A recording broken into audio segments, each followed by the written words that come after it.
Okay, my first question is, what is your teaching background? Just like a brief overview, beginning till now. Oh my goodness. So my teaching background started just when I was helping out with like the high school band at Canton High School. And then I became a substitute teacher because I graduated with my first degree in music business. And then I started subbing and helping out and giving private lessons in Canton. And then that's where I'm from. And then I went back to school, got a second degree, and then I student taught at Illinois Valley Central High School for a semester. And then I worked at DMAC for a semester, Deer Creek Mackinac, and I did a maternity leave for somebody for an entire semester teaching kindergarten through third grade general music, and then junior high and high school band. And then my first job was in Winchester, Illinois, where I taught for a year, and I taught 6th through 12th grade band and choir. And then I did that for a year, and then I started my job at Limestone Community High School, where I worked for 12 years before I came here. So yeah, and now I'm here. This is my 4th year at Galesburg. Okay, what kind of personality traits do you think that you present to the class purposefully? Intensity. Yeah.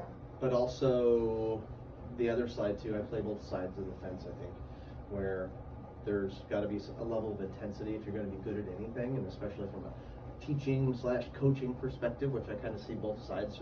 I do that. So there's got to be that intensity, but there's also got to be that other side of being a human and saying, being goofy and complimenting and things like that. Are there any traits that you would choose not to show? Why not? I don't know.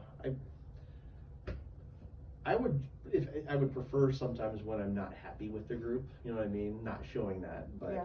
I have a terrible poker face. I can't. Yeah, I don't know. So yeah, that if I didn't show that, yeah, it's really difficult for me to not show when I'm unhappy. Has your teaching persona changed over time? Absolutely.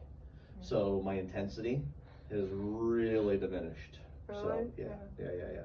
So ask Mr. McKinney or Krista, they would tell you that. So yeah, so I think, but with age, I figured out how to kind of manage things a little bit differently too. But yeah, it just was too stressful. Yeah.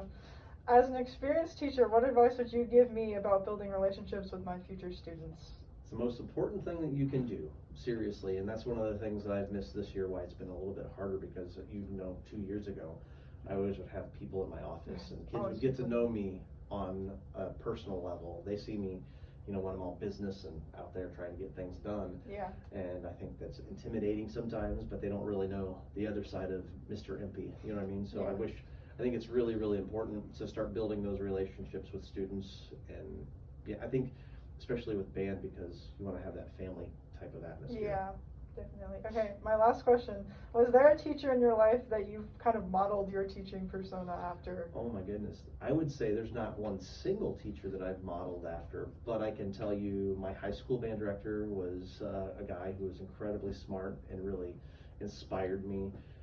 And then when I went to college, there were 2 guys. The director of bands there, Dr. John Dougal, who was my private trumpet professor, and then Dale Hopper, who was the director of bands there. Both of those guys, I feel, really shaped who I am and how I teach. Okay. Yeah. Right. Yeah. Dr. Dougal, oh boy, he would be that guy. I'd be working at Kmart in Macomb, and he'd come in, and I remember one day he was straight, and all of a sudden